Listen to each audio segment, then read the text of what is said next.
in the beginning of this blog there is something about bird singing, and this is what we are going to focus on right now. After the birds arrive here in spring and before they start building nests, what do? They sing, exactly. And why do they sing? Only to find mates? Check their territories, exactly.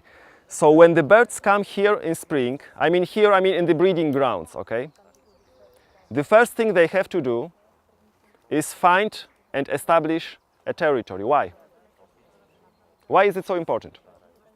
A bird feels rather, that it will need lots of food later to feed the chicks. So it needs to be sure that he is going to find that food, that he will have enough space and enough food to feed the chicks. In most birds, only the males sing.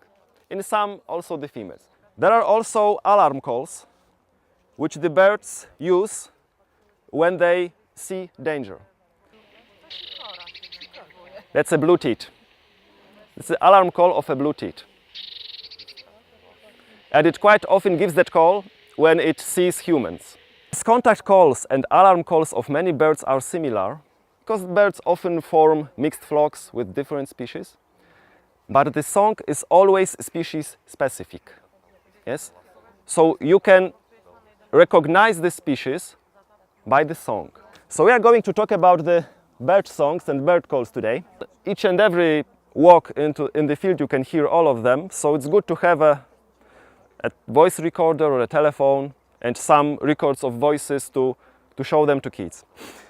If I asked you, what is the bird that has the nicest, the most beautiful song of our birds, what would you tell me? Nightingale. A nightingale. I know, at least in Poland, nightingale, Słowik, is a symbol of beautiful song. It's not easy to hear it because it sings mostly at night. This is a song.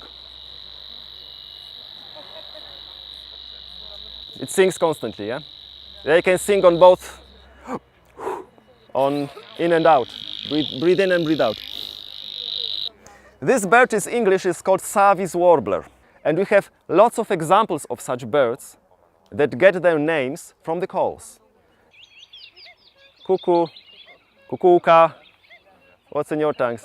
Kukaczka, kukawka, yes. So that cuckoo occurs in each and every name. And of course it's a call of a male.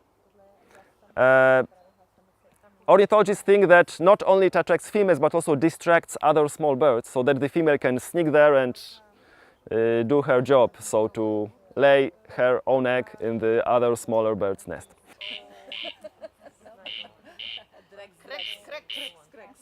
That's a corncrake. And its Latin name is crex crex. Crex, crex, crex. This bird occurs in farmland. So that's an example of a farmland bird. And this is also an example of a bird that, remember that I told you that the bird has shape, colors, voice and behavior. This is a bird that has only voice. Turr, turr, turr. Turtle dove. It's a turtle dove. The birds also have got the larynx here, but it's not the place where they produce the sounds. They have a second. The birds have something which is called the syrinx. It's much more complicated in structure than the larynx, and this is where the bird calls appear. But not all of the bird calls. We have also examples of birds that produce the sounds in a different way. That's a white stork. Beak clapping, of course. This is the sound that when two birds meet in the nest, so one is sitting in the nest, the other comes, they quite often put their heads in the back and clap their bills, greeting themselves. So this is the greeting of the white stork. Middle of the night, empty village, definitely a haunted place. Ghosts, etc., etc. That's the barn owl call. Very beautiful bird, but the call is extremely creepy. Sure of that. Yeah, you've got it in Spain. So at least in Spain it occurs.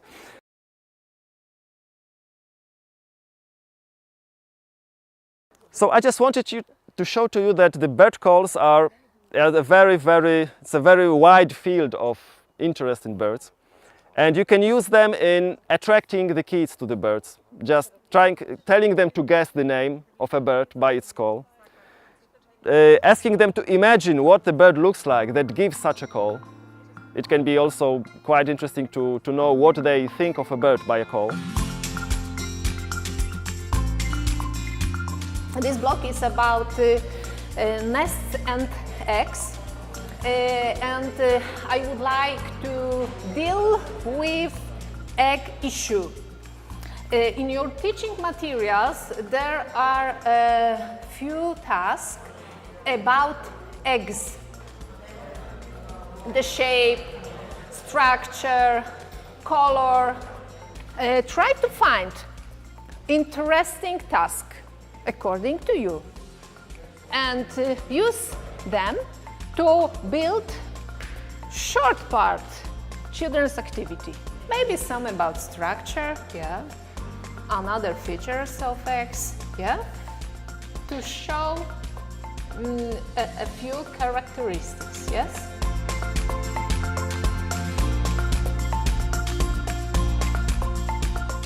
You have presented a lot of very interesting tasks for children, like experiments, observation, practical activity, very interesting. But I have a question. What do you think?